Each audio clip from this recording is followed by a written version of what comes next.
Може ли да се постигне договор или да се најде решение за политичките проблеми без посредство на меѓународната заедница? Аналитичарите се повеќе се песимисти. Размислувањата на дел од нив одат во насока на тоа дека Македонија се повеќе наликува на протекторат.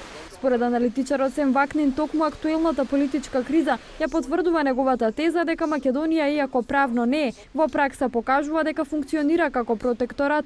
Under international law, Macedonia is not a protectorate. But from the operational, functional point of view, Macedonia is a protectorate. There are two important tests: whether the political processes are autonomous and free of outside influence, and whether institutions function in a way that reflects the interests of stakeholders, excluding foreigners.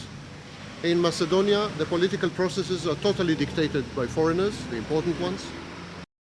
The foreigners were invited in. They didn't force anyone, they were invited in. Macedonia is begging to become a protectorate because Macedonians realize that by themselves they are totally incapable of solving any problem.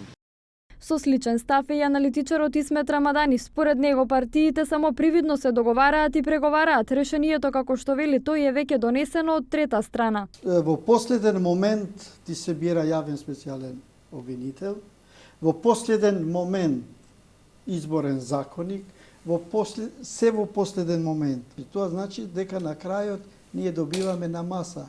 Ние уствари само велиме се договараме. Што тоа значи? Тоа значи необјавен протекторат во Република Македонија.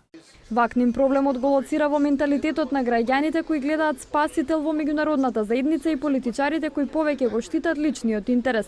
Рамадани пак го впирува прстот во власта која според него го разнишала системот и довербата во домашните институции.